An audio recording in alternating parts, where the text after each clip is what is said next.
What we are talking about is nothing less than the future of this planet. Parce que la responsabilité, elle est collégiale, elle est collective, elle est sociétale. Ça se réchauffe près de chez vous. Qui serait à la hauteur tout seul? Où sont mes troupes? Qui ai-je derrière moi? Il devrait installer une éolienne dans le salon. Avec tout le vent qu'on brasse, on pourrait alimenter toute la ville. C'est un moment historique. Make our planet great again. On en a vraiment plein le cul. Great again. Parce que la responsabilité, elle est collégiale, elle est collective, elle est sociétale.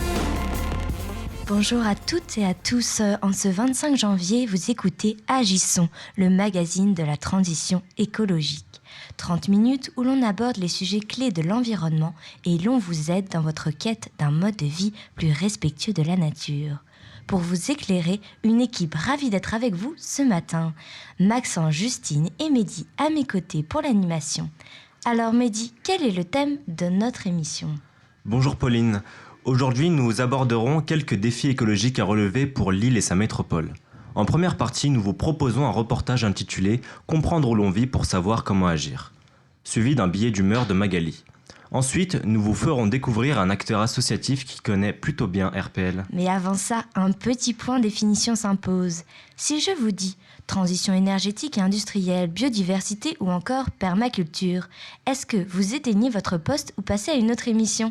Ce sont pourtant les thèmes que nous allons évoquer autour de la notion de transition écologique. Mais qu'est-ce à quoi ? Avant de couper ma douce voix, laissez sa chance au point définition d'Élise et Justine qui vous expliquent tout. Justine, j'ai promis à nos auditeurs qu'ils comprendront tout. Maintenant, à toi de jouer. Bonjour Pauline et bonjour à tous. Donc aujourd'hui, je vais vous éclairer sur la définition de la transition écologique. Mais avant, nous avons été dans la rue pour vous questionner et voici ce qu'il en est ressorti. Agissons. Agissons. Alors pour vous, qu'est-ce que ça signifie transition écologique ? La transition écologique ? Dans quel sens ? Je sais pas, la nouveauté, à quelque chose qui est nécessaire. Un bordel monstre. C'est aux citoyens de faire des petits gestes au quotidien, à leur échelle. Tout ce qui a un rapport avec l'énergie de toute façon. Qu'est-ce que pour vous la transition écologique ? Aucune idée. Puis voilà, puis maintenant je pense qu'il faudrait imposer les choses et arrêter de dire il faudrait. Vous travaillez chez quoi ? Et BFM ? Énergie verte. Je déteste le pétrole. Réchauffement climatique, pollution. Faut agir maintenant. Agissons. Agissons. Alors la transition écologique, de quoi parle-t-on ? Bonne question. Pour trouver une définition, on prend sous le dictionnaire. Manque de chance, il n'existe à ce jour aucune définition partagée par l'ensemble des acteurs. J'ai fait mes petites recherches et voilà ce que j'ai trouvé. Alors, qu'est-ce que la transition ?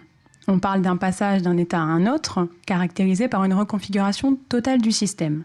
Et que veut dire écologie ? L'étude de l'habitat ou le groupe politique ? Ce qui voudrait dire le changement de politique ? Non, pas vraiment.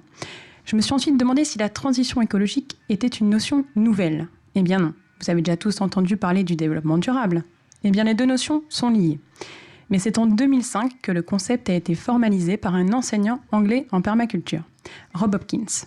Et depuis 2010, la transition écologique prend peu à peu de l'ampleur dans le débat français, avec l'apparition, bien sûr, de nombreuses lois, notamment la loi portant sur l'engagement national pour l'environnement, ou encore la loi de transition énergétique pour la croissance verte de 2015.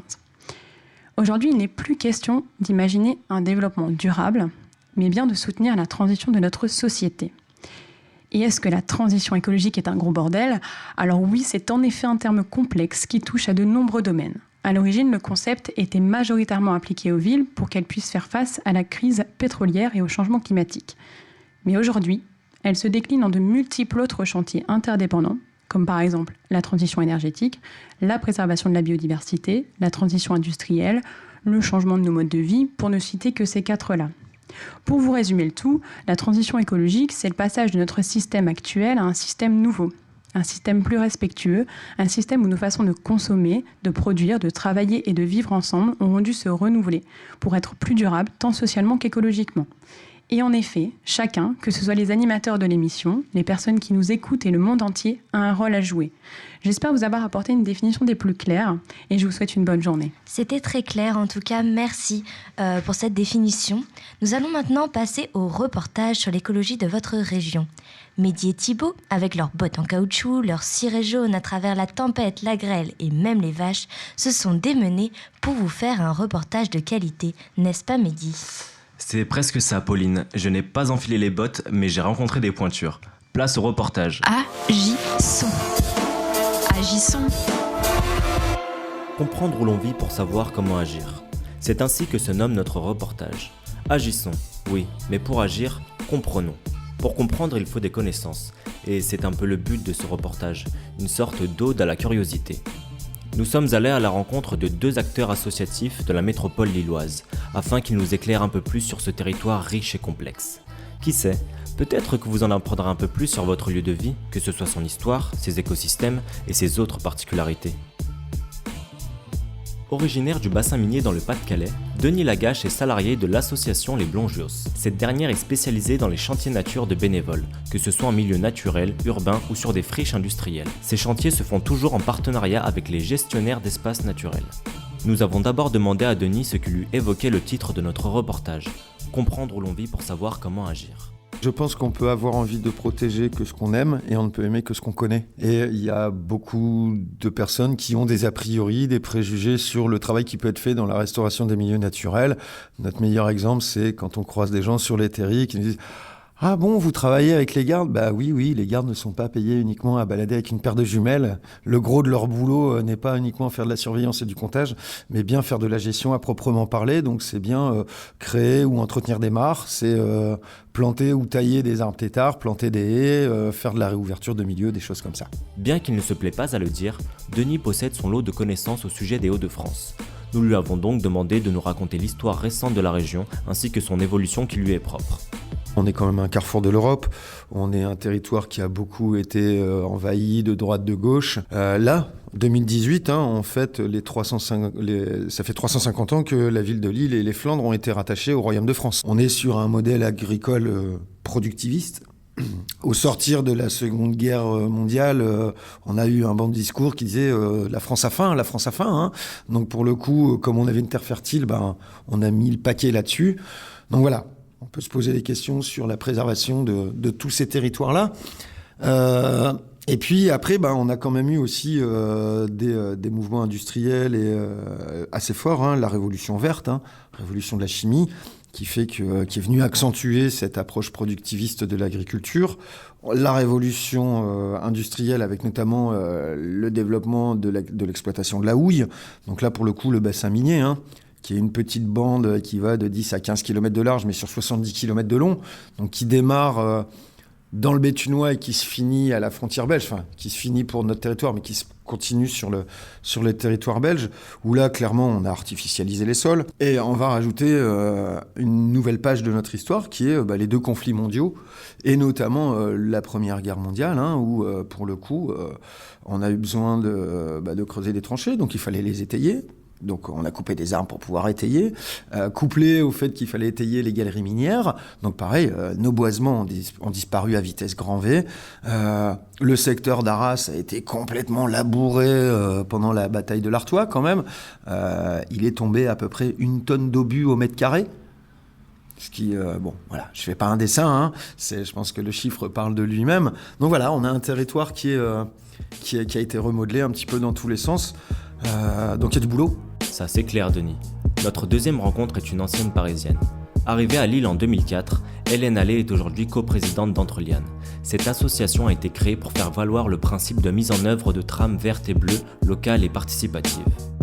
Nous lui avons aussi demandé de réagir au nom du reportage, comprendre où l'on vit pour savoir comment agir. Écoute, j'aime bien ce où l'on vit, parce que vous dites pas où est-ce qu'on vit. Le quartier, la commune, la métropole, la région, on est enraciné dans quelque chose qui est vaste, avec des réalités concrètes, locales, mais il ne s'agit pas de se sentir uniquement rattaché à des limites administratives, en fait. Quand on dit comprendre où l'on vit, c'est bien comprendre tous les aspects du territoire et notamment ces aspects fondamentaux qui permettent la vie, à savoir les écosystèmes, on en reparlera. On voit bien le niveau d'interdépendance de toutes les échelles de territoire. Et en plus, dès qu'on ose regarder un peu plus large, on a l'impression d'être complètement illégitime, alors que pas du tout. Nous avons ensuite évoqué avec Hélène l'état des écosystèmes. Le constat est quelque peu alarmant. C'est sur cette dernière période, en fait, à partir de la révolution industrielle, que les écosystèmes ont été profondément altérés, détériorés.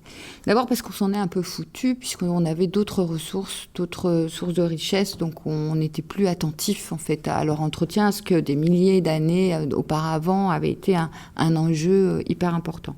La région Nord-Pas-de-Calais, mais je crois que c'est aussi le cas de la région de France, c'est la région la moins dotée au niveau national en espace naturel, à peu près 15%, et la moins dotée à l'intérieur de ça en espace forestier, 6 à 7%. Et à l'intérieur de ce territoire, la Melle est un des territoires les moins dotés. Celui qui en est le moins doté, c'est la Rajoie. Après, c'est la Melle. Alors, il y a des petits espaces relictuels, généralement issus de parcs, d'anciens parcs aristocratiques ou de capitaines de l'industrie.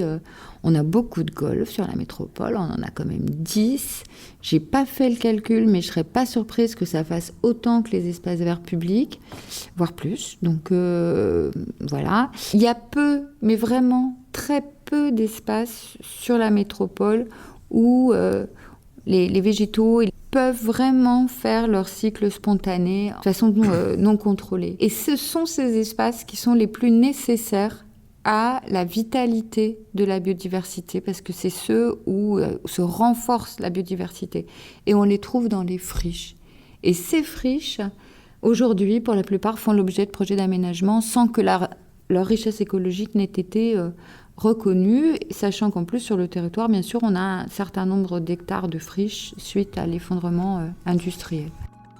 Le territoire de la métropole européenne lilloise n'est pas un cas à part en France. Toutes les agglomérations ayant connu un essor industriel connaissent les mêmes problèmes, bien que tout territoire est en soi unique. En clôture de ce reportage, je vous laisse avec ces derniers mots récoltés auprès d'Hélène Allais. Connais ton territoire, creuse, observe-le par ses vues aériennes, comprends comment le parcellaire de la commune en est arrivé, s'est construit, comment on est arrivé là, pourquoi, qu'est-ce qu'il y avait ici, et où étaient les champs, et où étaient les jardins. Il faut arriver à cette finesse de compréhension pour essayer de prendre des décisions demain qui soient plus favorables à l'environnement qu'avant. Agissons. Agissons. Agissons.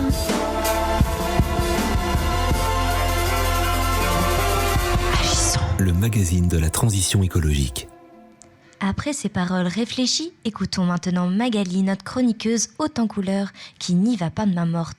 La magie de Noël, la joie de déballer vos cadeaux par milliers et de savourer le boudin, la bûche, les chocolats ou tout à la fois. Oh, ça c'est un peu écœurant, mais un peu moins que la catastrophe naturelle annuelle du 24 décembre. Magali vous en parle. Agissons. Agissons. Le magazine de la transition écologique. Bonjour à tous, j'espère que vos fêtes se sont bien passées. Oui, je sais, c'était il y a un mois, mais cette période est assez traumatisante pour vous en reparler aujourd'hui.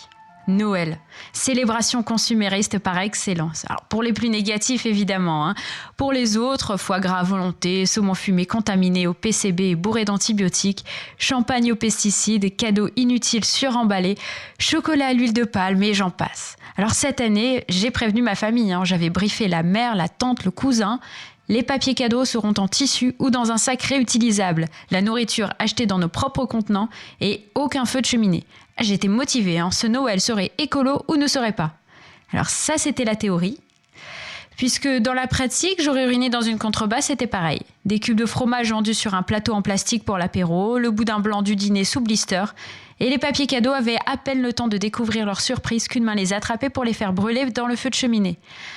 Ah ça, j'avais l'air bête, avec mes chocolats dans un pot de confiture acheté en vrac. Enfin, 2018, ce n'est pas que des échecs écologiques, puisqu'en Inde, la population de dauphins de l'Indus et les lions asiatiques sont en augmentation, que 3800 restaurants de Singapour bannissent désormais les ailerons de requin de leur carte, qu'il y a de plus en plus de jaguars au Nouveau-Mexique, et qu'à Madagascar, plus de 900 000 palétuviers ont été replantés. Pauline Carton et André Berlet, qui chantaient en 1936 sous les palétuviers, seraient ravis. Ah, ça en fait des bonnes nouvelles qui vont changer le monde. J'en viens donc, chers auditeurs, à vous présenter mes meilleurs vœux au nom de toute l'équipe d'Agissons. Nous vous souhaitons beaucoup de bonheur sans antibiotiques, d'amour sans pesticides et une santé de fer sans plastique. Avec pour meilleure résolution celle d'écouter chaque mois notre émission Agissons, le magazine de la transition écologique. Agissons. Agissons. Merci Magali pour cette rétrospective. Tu as raison de finir sur une note positive. Il faut dire que la fatalité ne fait pas avancer. Je le note pour mes résolutions personnelles de 2019. Alors, quel est notre invité mystère ? Juliette est allée dresser son portrait et c'est Pauline qui vous le présente. Vous l'avez peut-être déjà entendu sur RPL en mars 2017 parler de l'association dont il est président. Si ce n'est pas le cas, voici tout de suite un portrait de cet écologiste de premier cru, j'ai nommé Jean Prats. La vie, c'est l'écologie, dit-il dans un entretien avec La Voix du Nord il y a 9 ans. Dès l'âge de 12 ans, il commence la photographie et après des études de philosophie, il se dirige vers le métier d'artisan commerçant photo. C'est en se professionnalisant peu à peu qu'il devient journaliste reporter photo, mais aussi vidéaste et réalisateur. Il travaille également dans, accrochez-vous, la microtonie et la psychophonie. Mais qu'est-ce de formes d'art-thérapie alliant pratique du mieux-être et travail sur les sons, afin de réduire les tensions et renouer avec soi. De plus, Jean Prats est le cofondateur de RPL. Et oui, que de casquettes pour celui qui est aujourd'hui président des 7 lieux, association qu'il a fondée en 1999. Mais d'où tire-t-il cette motivation ? Eh bien, de l'envie de créer un lieu de partage d'accueil où l'on peut parler vrai, un lieu d'ouverture, de développement personnel, mais aussi d'écologie appliquée. Un lien avec le café-hôtel que tenaient ses grands-parents ? Sans doute, un petit quelque chose dans les gènes. Jean Prats reste avant tout photographe et cherche par cet art à arrêter le temps, ralentir et raconter une histoire. À Agissons, nous trouvons la sienne très belle. Une belle personne que notre envoyé spécial Léonard est allé interviewer. Agissons. Agissons. Le magazine de la transition écologique. Bonjour Jean Prat. Il semblerait donc qu'à travers l'association, ta portée environnementale s'appuie plus sur l'individu que sur une question collective ou politique. Est-ce que tu pourrais nous expliciter cette intuition ? Personnellement, moi je pense qu'on doit passer par l'individu pour pouvoir lui donner petit à petit les capacités à pouvoir s'exprimer, parler, s'engager. Il y a peut-être beaucoup trop de gens qui sont dans la position du je suis, j'écoute, et encore j'écoute, je comprends pas. Donc c'est redonner c'est des actions de formation pour être acteur et non pas consommateur. Par le biais de l'association, on travaille plus de l'écologie appliquée, comme on l'appelle, c'est-à-dire c'est l'application de l'écologie plutôt que l'écologie mentale. Ça ne veut pas dire que certains partis politiques qui parlent d'écologie n'ont pas de sens. Ils ont du sens. Mais un sens à trouver, c'est un sens complémentaire. Et là, on parle d'écologie humaine. Parce que l'écologie, là, pour la plupart, c'est l'écologie environnementale, c'est les petits oiseaux, c'est la pollution, etc. Mais je veux dire, l'autre pollution, c'est l'écologie intérieure, l'écologie humaine. C'est la relation qu'on a à l'autre, et ça, c'est une écologie aussi, quoi. C'est le rapport entre soi et soi, soit avec l'autre, soit avec la nature vers soi. Enfin, c'est un ensemble. Et ce qui est malheureux, justement, quand on écoute les partis politiques, c'est jamais vraiment exprimé, quoi. Peut-être que tu peux expliquer un peu ce rapport à l'individu, ce rapport à soi, pourquoi il te paraît crucial pour l'écologie, qui, elle, est une approche plus globale tout de même, et notamment dans le quotidien, qu'est-ce qui polluerait cette écologie intérieure ? Alors, je dirais que ce qui gêne en premier lieu, c'est l'agitation de chacun et qu'il y a beaucoup de gens qui font plusieurs choses en même temps et qui se disent toujours j'arrive pas à maîtriser le temps, alors que le temps, lui, il passe normalement, quoi. Le temps, il existe, donc c'est de se dire simplement, c'est que je suis un humain, j'ai mes limites. C'est de se poser la question à soi, qu'est-ce que je peux faire de ma vie, qu'est-ce que je peux faire de mon temps, peut-être un peu d'être plus acteur, parce qu'ils se sentent complètement débordés. Et on a beaucoup de choses en nous. Le problème, c'est que notre éducation, de par nos parents, nos grands-parents, nos arrière-grands-parents, nous ont insufflé des choses qui nous ont petit à petit bloqués ou carrément ouverts. Il y a les deux. Mais je ressens qu'il y a beaucoup plus de gens qui sont fermés, qui se sont fermés par des protections, par des peurs. Donc maintenant, c'est réouvrir l'intérieur, se donner des moyens, jouer avec ce qu'on est, jouer peut-être avec nos peurs. Je suis aussi un animateur de clown relationnel, pas du clown de cirque.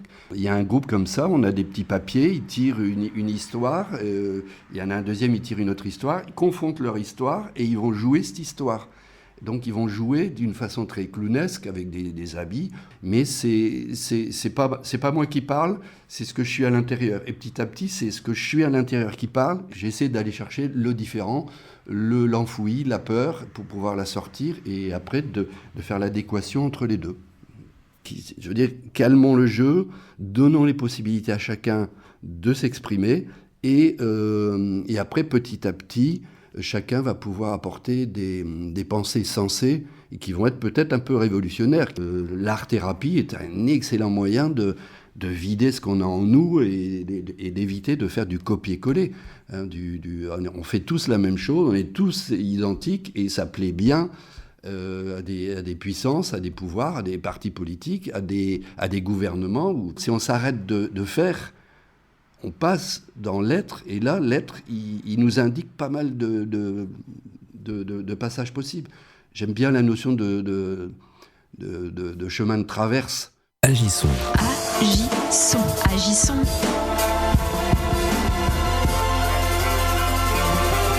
Agissons. Le magazine de la transition écologique. En guise de pause musicale, nous avons laissé la liberté à Jean Prats, le choix de la musique. Extrait du film Barry Lyndon, tout de suite une composition de Franz Schubert.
c'était Franz Schubert et vous écoutez Agissons, le magazine de la transition écologique. Toujours à l'antenne, Justine, Maxence, Mehdi et moi-même pour la seconde partie de cette émission. Les festivités vont continuer avec un quiz, puis on finira avec quelques idées pour vous faire sortir du canapé ce week-end. Mais avant ça, la revue de presse, ou devrais-je dire la revue d'humeur. N'est-ce pas Maxence ?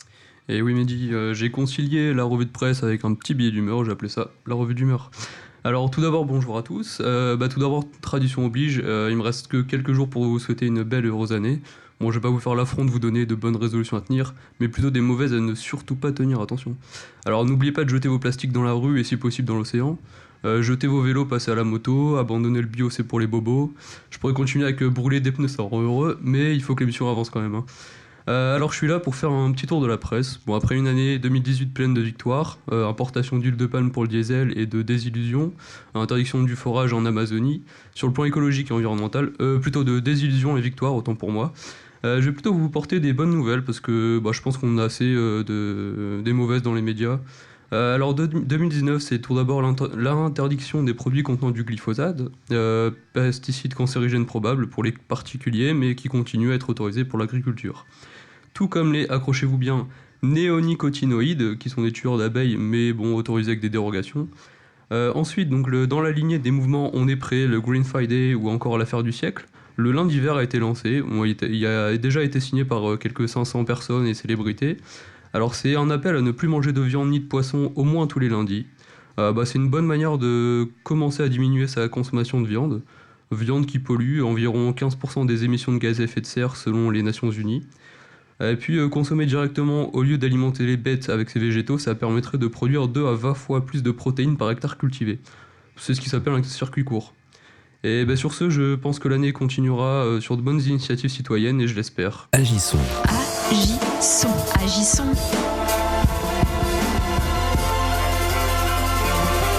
Agissons. Le magazine de la transition écologique. Le lundi vert, en voilà une bonne initiative. Une petite cure de viande après le rôti du dimanche. Mais aujourd'hui, on est vendredi. Et vendredi, tout est permis. Aujourd'hui, on fait gagner des sous à nos auditeurs sur RPL. Mais enfin, Pauline, la richesse n'est que d'esprit. Ah oui, tu as bien raison, Mehdi. Et mon petit doigt m'a dit que, comme nous, nos auditeurs étaient joueurs. Enfin, je l'espère, puisque je leur ai concocté un petit quiz sur l'écologie, bien évidemment. J'ai préparé quelques questions très simples, vous allez voir, pour tester les chroniqueurs sur le plateau. Et puis, je suis partie vous les poser à vous dans la rue. Et j'avoue que vos réponses sont parfois assez amusantes. Êtes-vous un éco-citoyen ? Pour le vérifier, tentez de répondre vous-même à mes questions à la maison et voyez si vous êtes plus incollable que nos experts. Mehdi, Maxence, Justine, êtes-vous prêts ? Oui. C'est parti. Ah, super. Première question, que je pensais facile, mais j'ai eu de bonnes surprises. Qu'est-ce qu'une AMAP ? Moi, je sais. Ouais. C'est une association pour le maintien de l'agriculture paysanne. Wow, parfait, Mehdi, du premier coup. Ouais, je sais, merci. Et pourtant, dans la rue, il y a eu quelques doutes. Écoutons. AMAP ? Non. Non, pas du tout. Non, pas du tout. Non. Une AMAP, c'est un mot anglais. En fait, c'est la carte en anglais, ça se dit AMAP. Une AMAP, c'est une association. Les gens se retrouvent en fait pour une commercialisation de produits locaux. Approvisionnement avec des producteurs en direct pour consommer, c'est pas ça ? Une association qui propose des paniers de fruits et légumes. Oui, c'est presque ça. C'est une association qui établit un lien direct entre un exploitant agricole de proximité et des consommateurs basé sur un système de distribution de paniers. Les consommateurs reçoivent des produits de saison, souvent biologiques, et pour les agriculteurs, c'est une garantie de revenus. Et puis c'est surtout la garantie pour nous de manger de bons produits toute l'année. Sachez aussi qu'il y a plus de 15 AMAP autour de Lille, à Roubaix, à Villeneuve-d'Ascq ou encore à Tressin. Vous en trouverez forcément une près de chez vous. Alors maintenant, deuxième question. J'espère que Mehdi sera aussi efficace. Qu'appelle-t-on la rudologie ? La rudologie. La rudologie. Bonne question. C'est une très bonne question en tout cas. Alors, perplexe peut-être ? Moi j'en ai aucune idée, moi. C'est une question très rude en tout cas. Très rude, voilà. Bon, je me doutais que vos réponses ne seraient pas pléthoriques et vous n'êtes pas les seuls à n'en avoir aucune idée. Non, je ne sais pas. Rudologie. Et c'est quoi la question? Vous essayez de me coller en fait sur toutes les questions, là, c'est ça. Là, je pourrais pas vous répondre. Il y a le mot rude dedans, mais sinon, je sais pas. Ah, aucune idée. Ce qui est rude, la connaissance de ce qui est rude. Ologie, ça doit être quelque chose qui guérit. Ce n'est ni rude et ça ne guérit encore moins, c'est tout simplement la science des déchets. Et les déchets, ils nous envahissent. 54 000 tonnes de déchets rien que pour les emballages de Noël. L'année prochaine, cap sur les cadeaux zéro déchet avec le papier craft biodégradable. Maintenant, un peu de géographie. Quel département est le moins boisé? Justine, est-ce que tu as une idée? Pas vraiment. Pour l'instant, je vais peut-être laisser la parole à Mehdi. Bah moi je dirais le Nord, le 59. Maxence? Ouais, je dirais le Nord, mais ou alors Paris, je sais pas. Vous avez vu juste. Et dans la rue aussi, il y a quelques passants qui ont trouvé la bonne réponse. Le département le moins boisé, l'Eure. Je dirais Paris, je dirais région parisienne. La Beauce. Le Nord-Pas-de-Calais. Le nord de la France. Bah ici? Tout à fait, c'est ici. Selon l'inventaire forestier 2013 de l'IGN, parmi les 10 départements français ayant un taux de boisement inférieur à 10%, figure le Nord, suivi du Pas-de-Calais et de la Somme. Notre région manque d'arbres, c'est le cas de le dire. La prochaine question concerne peut-être l'une ou l'un d'entre vous sur ce plateau. Sauf Mehdi, qui, je le sais, mange son beef burger sans aucune conscience animale. C'est très mal, Mehdi. Plus sérieusement, seriez-vous capable de me dire ce qui distingue un végétarien, un végétalien et un vegan? Ouais. Alors, végétarien, il mange pas de viande ni de poisson. Végétalien, il n'y a pas d'œuf. Et vegan, c'est... Vegan, il n'y a rien, je crois. Je pense que c'est ça. Bon. Ça exploite pas les animaux, enfin, un truc comme ça. C'est pas très très précis. Je m'attendais à une réponse un peu plus complète de votre part quand même. Donc écoutons les passants. Végétarien qui ne mange pas de viande, tout simplement, qui évite de manger viande, poisson, je dirais. Végétalien, on supprime aussi les œufs, tout ce que les animaux produisent, en fait, les œufs, le lait, les choses comme ça, je crois. Et le dernier, Vegan, par contre, j'ai un doute du coup. Ah, vegan, les gens qui bouffent rien. Ils mangent du soja et de la bière sans alcool. Il y en a, ils mangent pas tout ce qui est animaux. Il y en a, ils mangent pas animaux et ce qui vient des animaux. Et il y en a, ils mangent pas. Il fait chier le monde. Chacun son point de vue. Et j'ai même trouvé par contre un monsieur plus expert que vous tous sur ce plateau. Je lui laisse l'honneur de vous donner la réponse exacte. Ouais, là je crois que je sais. Ouais. Donc végétarien, c'est quelqu'un qui mange des légumes et qui accepte dans son alimentation des fromages et des œufs. En revanche, un végétalien supprimera les œufs et le fromage, donc tous les produits issus du règne animal. Et le vegan va beaucoup plus loin, puisqu'au-delà de l'alimentation, il supprime tout ce qui est issu de l'animal, y compris dans son mode de vie. Donc y compris les vêtements, etc. Après cette réponse parfaite, passons au trouver l'intrus. Écoutez attentivement. Un produit de lessive, le Nutella et un artichaut. Il y a un intrus là-dedans, là. Oui. C'est le Nutella, non? Ouais, moi je pense que c'est le Nutella. Il y a l'huile de palme qui détruit les forêts et puis les orang-outans. C'est sûr, c'est le seul à avoir de l'huile de palme. C'est surtout parce que c'est le seul à faire grossir. Je sais pas, parce qu'après moi personnellement je fais ma propre lessive, donc voilà. Ah, c'est une bonne initiative pour nos auditeurs, on retient, on note. Et qu'est-ce qu'ils ont dit dans la rue? Un produit de lessive, un artichaut, mais est-ce que deux sont similaires? Ah, l'intrus. Le Nutella. Il y a un intrus là, le produit lessive, il n'est pas issu de produits naturels. La lessive, il n'y a pas de composante végétale. Et non, c'est l'artichaut, car l'on retrouve de l'huile de palme dans les produits de lessive, et oui Mehdi, quand ils ne sont pas faits maison, et la plupart des pâtes à tartiner du commerce. L'huile de palme est la moins chère du monde, ainsi vous la trouvez partout. Plats cuisinés, biscuits sous-intitulés huile végétale, elle n'a de végétal que le nom, puisqu'elle est responsable en grande partie de la déforestation. N'hésitez pas à faire votre pâte à tartiner maison. Mais je ne sais pas si vous aurez le temps d'enfiler le tablier avec le programme chargé que Mehdi vous a concocté ce mois de février. Mehdi, des marches pour le climat, des conférences à ne pas manquer peut-être. Alors surtout une marche en particulier. En effet, ce week-end, on se lève pour le climat. Des grandes mobilisations sont attendues dans le monde entier. À Lille, c'est ce dimanche 27 janvier que nous marcherons. Je ne sais pas si les manifestations changent les choses, mais peut-être qu'un flot de personnes dans les rues pourra créer une vraie dynamique de changement. Agissons. Agissons. Agissons.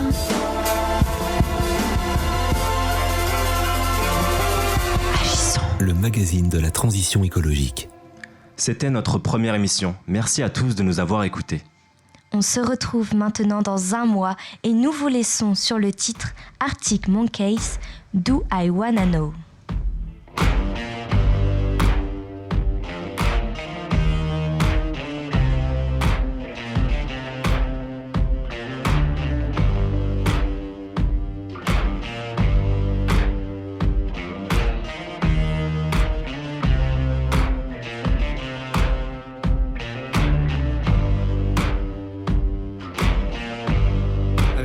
Color in your cheeks.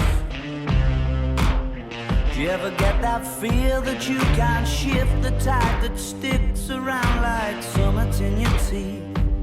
Are there some aces up your sleeve?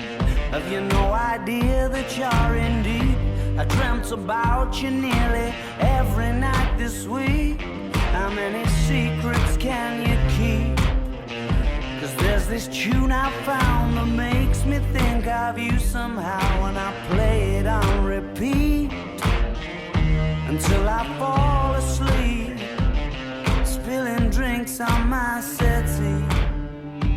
Do I wanna know if this feeling flows both ways? Sad to see you go.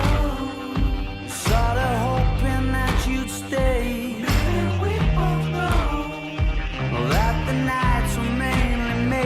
Saying things that you can't say tomorrow day. Crawling back to you. Never thought of calling when you love you, 'cause I always do.